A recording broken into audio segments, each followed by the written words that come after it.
झारखंड में हेमंत सोरेन के 11 मंत्रियों ने शपथ ले ली है, मगर इस शपथ ग्रहण के पहले क्या हुआ, कैसे ये जो 11 मंत्रियों का फॉर्मूला है 6-4-1 यानी कि 6 जेएमएम 4 कांग्रेस 1 आरजेडी, ये फॉर्मूला कैसे तैयार हुआ, पर्दे के पीछे क्या कुछ हुआ, इसके बारे में आपको बताएंगे।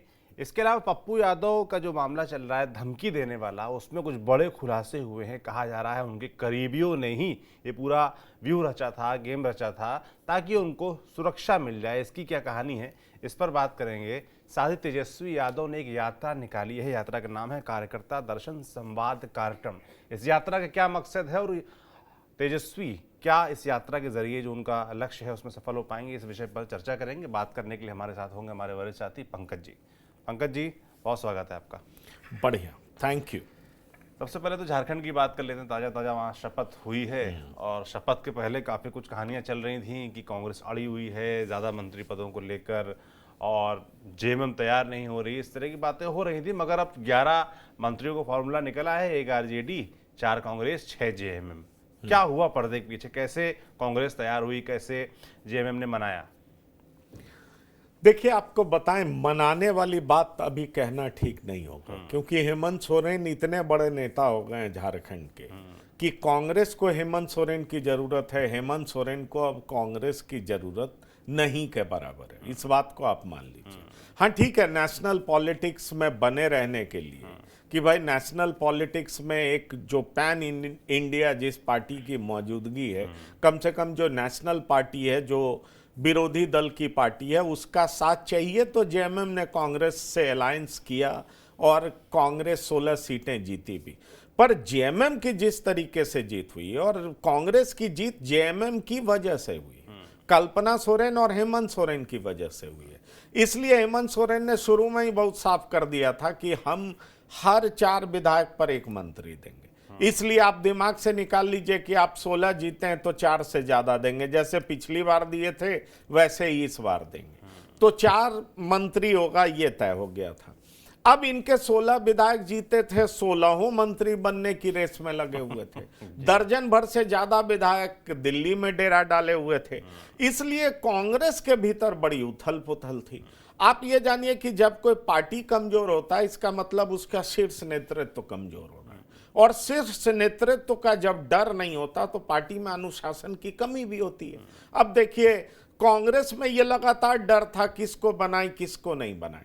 कांग्रेस ये सोच रही थी कि कैसे जातीय समीकरण को साधा जाए, कैसे जो है एरिया के समीकरण को साधा जाए, क्योंकि संथाल परगना, दक्षिणी छोटा नागपुर, उत्तरी छोटा नागपुर, पलामू का बेल्ट, इन चारों बेल्ट से एक एक को कैसे बनाया जाए। फिर मुस्लिम कोटे से आएगा कोई, ओबीसी कोटे से कौन होगा, फिर क्रिश्चियन से कौन होगा, तरह तरह की बातें, एससी से कौन होगा, ये सारी बातें चल रही थी।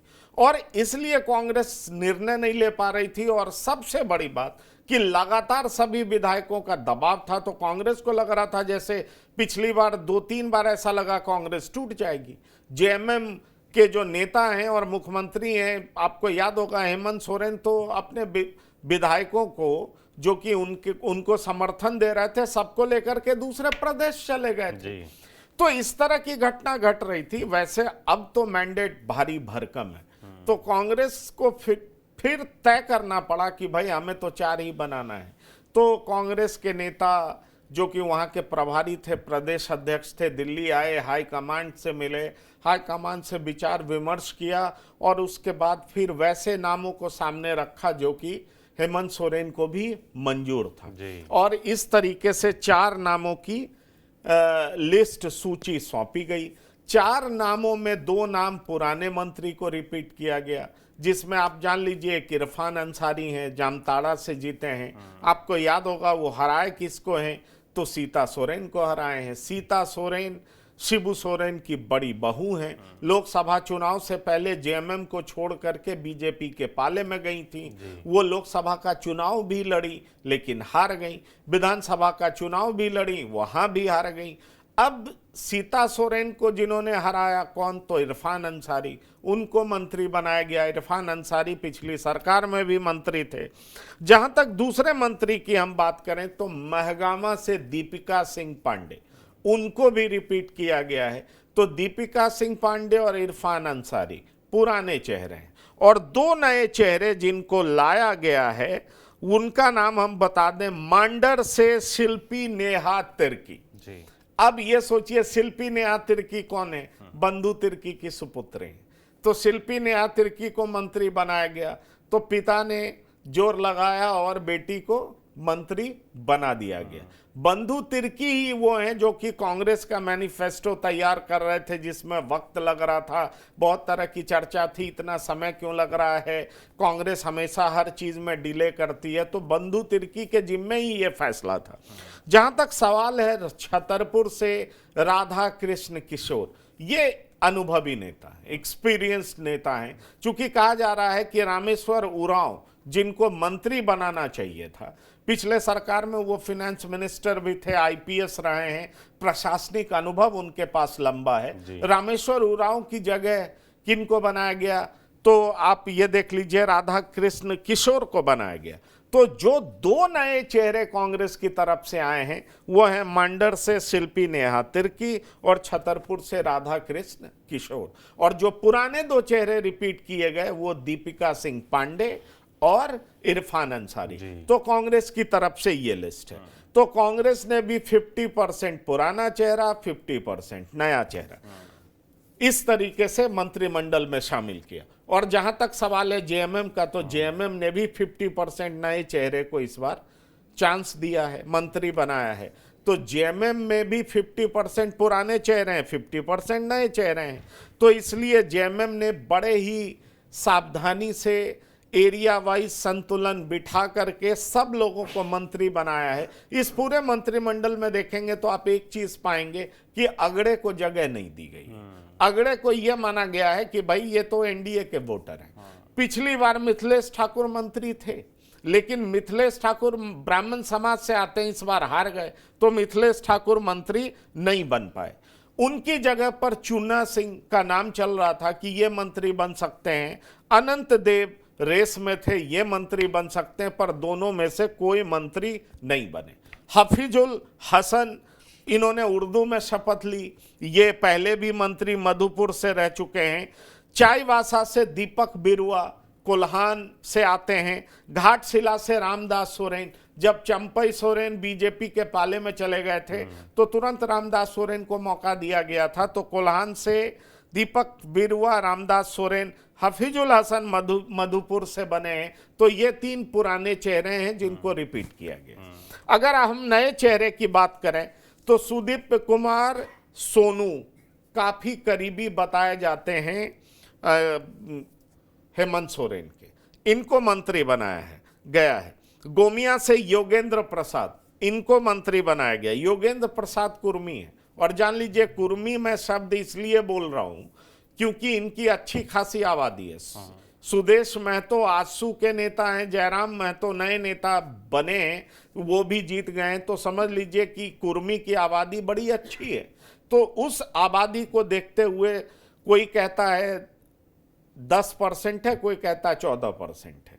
तो आबादी लगभग यही है, पर बड़ी आबादी है। इसलिए कुल मिलाकर के कहें तो योगेंद्र प्रसाद को मौका देना अपने आप में एक बड़ी बात है। और विष्णुपुर से लिंडा, ये भी मंत्री बनाए गए हैं। तो ये 6 चेहरे हैं जो कि जेएमएम से बने। अब आइए, एक चर्चा बड़ी तेज थी कि देवघर से जो जीते हैं पासवान, उनको आरजेडी मंत्री बनाएगी, लेकिन संजय यादव को मंत्री बनाया गया। कहा यह जा रहा है कि संजय यादव लगातार पटना में डेरा डाले हुए थे, लालू प्रसाद के करीबी हैं। एक बार फिर से आरजेडी ने यादव पर ही ध्यान दिया है, क्योंकि आरजेडी को लग रहा है कि बिहार में यादव और मुसलमान का जो जोड़ी है, कॉम्बिनेशन है, वो दरा करा है। और उसको कंसोलिडेट करने के लिए संजय यादव को झारखंड में मंत्री बनाया गया है। तो ये पूरा मंत्रिमंडल का चेहरा है, ये नाम है जिनकी चर्चा मैंने आपके साथ की। बिल्कुल। अब बात कर लेते हैं पप्पू यादव की, क्योंकि हम देखते हैं पप्पू यादव हमेशा चर्चा में बने ही रहते हैं किसी न किसी वजह से। अब जिस बार वो चर्चा में हैं, इस वजह से वो वजह बहुत अच्छी नहीं मानी जा सकती, क्योंकि इस तरह के पुलिस प्रशासन की तरफ से आरोप हैं कि उनके करीबी लोग ही, जो लॉरेंस बिश्नोई से धमकी, उनके गैंग की तरफ से धमकी की खूब खबर चली थी, खूब उस दौरान इंटरव्यू भी उनके हुए थे और तमाम सुर्खियां बनी थी, उसको लेकर कहा जा रहा है कि उनके करीबी लोगों ने ही वो धमकियां दिलवाई, पैसे दिए गए बाकायदा, ऐसे आरोप हैं। और उसका पीछे कारण ये था कि उनको ZCD की सुरक्षा मिल जाए। ये तो अद्भुत स्थिति है। देखिए, कल तक पुलिस जो कह रही थी उसको लेकर के पप्पू यादव काफी आक्रामक था। पप्पू यादव ने डिमांड कर दिया कि सीबीआई इंक्वायरी हो और सुप्रीम कोर्ट के जज के मॉनिटरिंग में हो। तो कई तरह की बातें पप्पू यादव ने वो की। तो खारिज कर रहे थे। और हाँ, पप्पू यादव खारिज कर रहे हैं। पप्पू यादव फिर से फेसबुक लाइव किया उन्होंने और उन्होंने कड़ा प्रहार किया। जिस शख्स का नाम आ रहा है, क्योंकि कल जो बात हुई, राम कुमार रॉय, ये आरा का रहने वाला है और ये बेचारा गरीब परिवार से आता है। एक किसी मेडिसिन शॉप में काम करता था, 1500 रुपए इसकी तनख्वाह थी। इसके पिताजी की 2 शादी है। ये अपने पिताजी की पहली पत्नी का लड़का है। तो समझ लीजिए इसके पिताजी 3000 रुपए इसकी माँ को देते थे, घर का खर्चा चल नहीं पाता था। कहा यह जा रहा है कि ये पहले भी पप्पू यादव की पार्टी से संपर्क में था और पप्पू यादव की पार्टी के लिए यह काम भी करता था। इस तरह की बात पुलिस कह रही। अब देखिए, पुलिस का कहना यह है कि पप्पू यादव के जो करीबी हैं, इनफैक्ट पीए का नाम आ रहा, राजेश यादव कहा जाता है। राजेश यादव वो हैं जो कि पप्पू यादव का काम पूर्णिया में देखते हैं। पूर्णिया पप्पू यादव का लोकसभा क्षेत्र है। अब राजेश यादव ने राम कुमार रॉय से कहा कि ऐसा करो, तुम 2 वीडियो बनाओ और ऐसा वीडियो बनाओ कि पप्पू यादव का ये नंबर है, इस नंबर पर तुम फोन करो और फोन करने के बाद तुम बताओ अपने आप को कि तुम लॉरेंस बिश्नोई के आदमी हो और तुम कहो कि जल्दी से पप्पू यादव लॉरेंस बिश्नोई से माफी मांग ले, नहीं तो 4-5 दिनों के भीतर हत्या कर दी जाएगी। और मैं पटना पहुंच गया हूं, मैं पटना आ चुका हूं। पप्पू यादव को जब फोन किया तो पप्पू यादव ने अगले दिन उस नंबर पे पप्पू यादव ने फोन किया और पप्पू यादव ने पूछा आप कहां से बोल रहे हैं, ऐसे थोड़ी ना होता, हम आते हैं पटना तो आपसे मिलते हैं। ये सब तरह की बात हुई। इसके बाद जो खबर छन के आ रही है, क्योंकि हमारे संवाददाता भी वहां पर हैं, मेरी उनसे भी बात हुई, तो उनके हिसाब से जो बताया गया वो मैं आपको बता रहा हूं। तो बात ये हुई कि पप्पू यादव को जो सब कहा गया, पप्पू यादव ने उस लड़के से बात की। वो लड़का बहुत गरीब परिवार से था और उस लड़के को पप्पू यादव के पीए ने कहा कि तुम और चिंता मत करो, तुम्हें नेता भी बना दिया जाएगा, तुम्हें और जो जरूरत होगी वो भी दिया जाएगा। तो एक वीडियो जो उसने बनाया पप्पू यादव का नंबर लेकर के, उसको शूट भी राजेश यादव नहीं किया। ये पुलिस के सोर्सेस से जो खबरें बाहर निकल रही, तो राजेश यादव ने शूट किया। तो दरअसल राजेश यादव पप्पू यादव का करीबी माना जाता है। इनफैक्ट वो पूर्णिया में सारा काम धाम संभालता है। अब देखिए कि दूसरा वीडियो भी फिर बना के भेजना था और पप्पू यादव के नंबर पर भेजना था। पुलिस ने अब साफ तौर पर ये साफ कर दिया कि भाई ये जो पैसे देने वाले थे वो कोई और नहीं बल्कि पप्पू यादव के करीबी राजेश यादव थे। कल तक जो चीज की मांग पप्पू यादव कर रहे थे कि पुलिस उसका नाम साफ क्यों नहीं करती कि किसने पैसे देने की बात की, किसने पैसे दी, मुझे बदनाम किया जा रहा है, मुझे हेमंत शाही के तरह मरवाने का प्लान रचा जा रहा है, एक साजिश रची जा रही है। जेडीयू के नेता ही इस बात पर लगे हुए थे। पप्पू यादव यहां तक कह रहे थे, नीतीश कुमार से गुहार लगा रहे थे और कह रहे थे उनके खिलाफ जिस तरह की राजनीतिक साजिश चल रही है वो निश्चित तौर पर किसी के इशारे पर यहां की पुलिस काम कर रही है। पुलिस ने एक एक चीज साफ कर दी।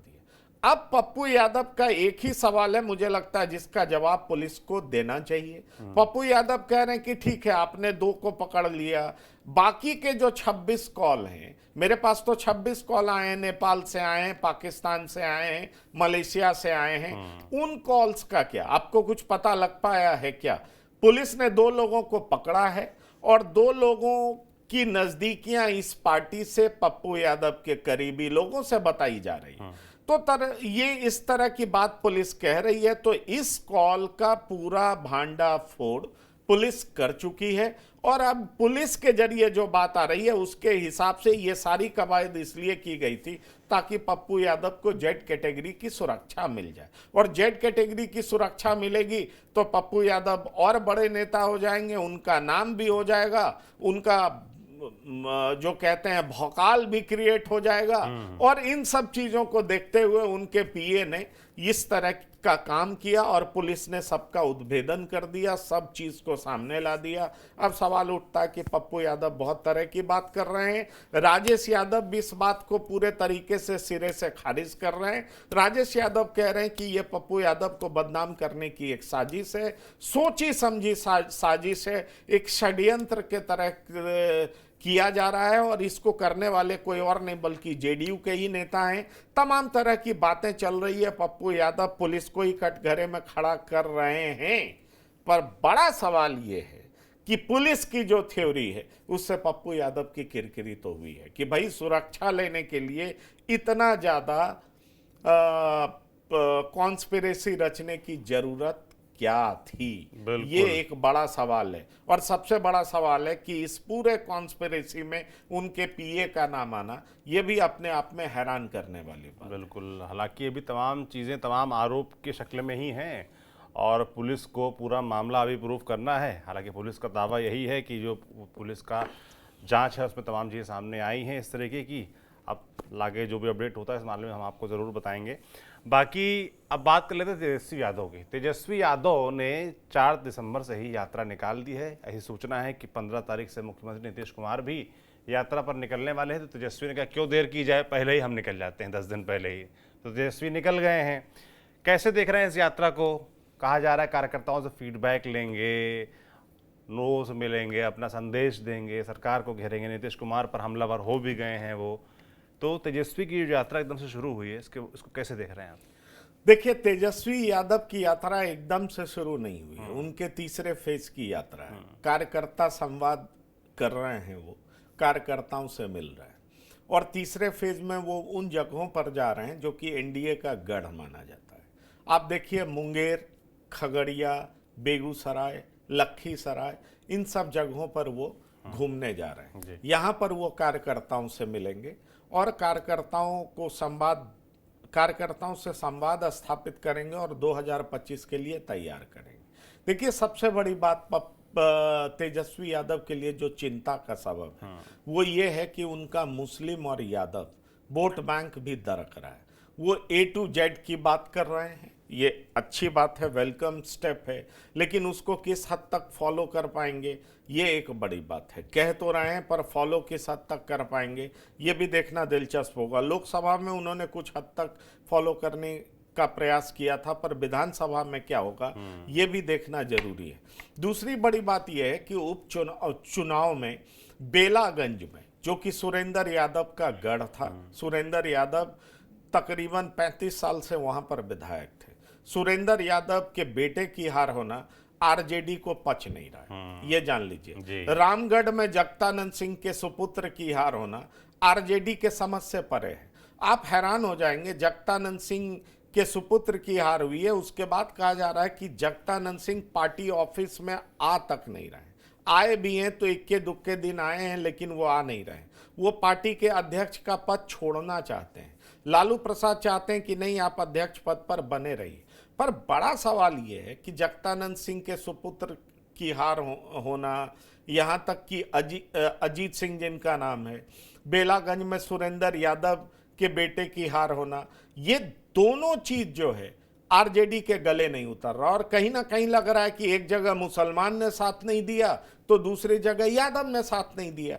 बेलागंज में मुसलमान जो है वो मोहम्मद अमजद की तरफ वोट करने लगे, जो कि जनस्वराज पार्टी के उम्मीदवार थे। और अगर आप रामगढ़ में बात करें तो यादव ने बीएसपी उम्मीदवार को वोट कर दिया ज्यादा संख्या में। और इससे जो अजीत सिंह है, जगतानंद सिंह के सुपुत्र, वो तीसरे नंबर पर चले गए। अब सवाल यह है कि आरजेडी को इस बात की चिंता सताने लगी, इसलिए तीसरे चरण की यात्रा में तेजस्वी यादव अपने कार्यकर्ताओं को रिजुवनेट करने गए हैं, उनको एक्टिवेट करने गए हैं कि आपको 2025 का चुनाव कैसे फेस करना है। आप जाइए, लोगों को बताइए कि ये सरकार कितने मोर्चे पे विफल रही है। डबल इंजन की सरकार है, लेकिन अभी तक बिहार को स्पेशल स्टेटस नहीं मिल पाया है।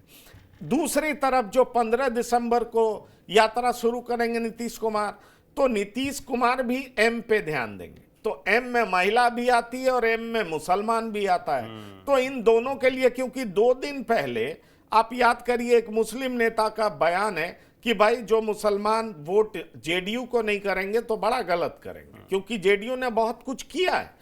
अब सवाल उठता है कि क्या जेडीयू के तरफ क्या वाकई मुसलमान वोट करेंगे, या मुसलमान अपने समाज का जो भी उम्मीदवार जिस भी पार्टी से होगा उसको वोट करेंगे, जैसे इन दिनों यादवों ने करना शुरू कर दिया है। पहले लालू प्रसाद यादव के वोट को ट्रांसफर करा देते थे, मुस्लिम के वोट को ट्रांसफर करा देते थे, वो इस उपचुनाव में दिखा नहीं है। तेजस्वी यादव की चिंता यही बढ़ गई है कि पहले आधार वोट बैंक को कैसे कंसोलिडेट रखना है, और दूसरी तरफ अपने वोट बैंक को बढ़ाना कैसे, किन जातियों को ऐड करना है।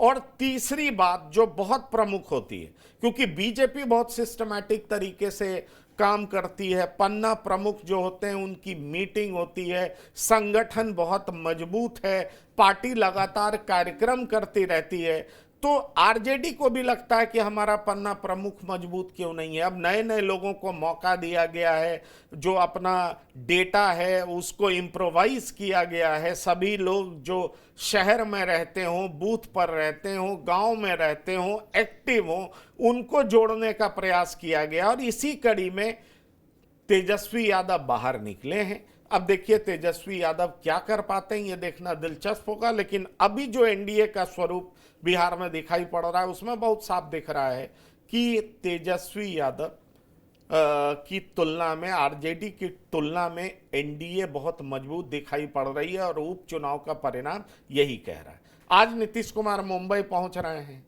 मुंबई पहुंचेंगे क्योंकि देवेंद्र फडणवीस शपथ लेंगे, और नीतीश कुमार एक बड़े नेता के तौर पर लंबा चौड़ा उनका लगभग 20 साल का अनुभव है, तो नीतीश कुमार भी वहां पहुंच रहे हैं। उसके बाद आएंगे तो इस बात की पुरजोर चर्चा है कि नीतीश कुमार का जो बड़ा वोट बैंक महिलाओं का है उसको कैसे कंसोलिडेट किया जाए, उसको साधा जाए, और हो सकता है कि महाराष्ट्र के तर्ज पर, मध्य प्रदेश के तर्ज पर, झारखंड के तर्ज पर नीतीश कुमार भी कोई महिलाओं के लिए मैया योजना, लड़की योजना, बहन योजना टाइप, ताकि महिलाओं को कुछ राशि दे करके पुरस्कृत किया जाए, और महिला वोट जो है वो नीतीश कुमार के पक्ष में कंसोलिडेट होकर के चुनाव में एक मुश्त वोट कर सके, क्योंकि ट्रम्प कार्ड तो इन दिनों महिलाओं को ही माना जा रहा है, इसलिए इसकी भी संभावना है।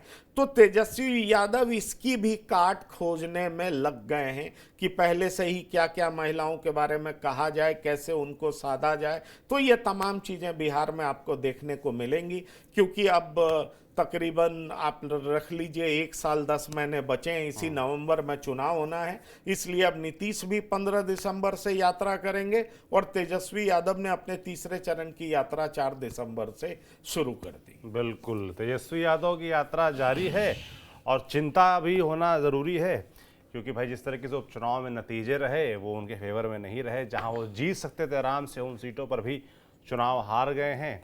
और महाराष्ट्र का जो नतीजा रहा है, या झारखंड के कहले जो नतीजा रहा है, उसमें जो महिला वाला फैक्टर है उसकी तरफ नीतीश फोकस करने वाले हैं। मुसलमान और यादव वोट बैंक जो है उसकी तरफ फोकस लगातार इनका रहा ही है आरजेडी का, मगर वो उपचुनाव में साथ रहा नहीं। तो प्रयास जारी हैं, प्रयासों पर नज़र हमारी भी है। आज जैसे देख रहे हैं खगड़िया में हैं, 6 दिसंबर को बेगूसराय में होंगे, 7 दिसंबर को लखीसराय और शेखपुरा में होंगे तेजस्वी यादव। तो वहाँ क्या होता है इस पर नज़र हमारी बनी रहेगी। बाकी बिहार झारखंड से जुड़े जो भी अपडेट्स होंगे आप तक यूँ ही पहुँचाते रहेंगे। आप देखते रहिए TV9 बिहार झारखंड।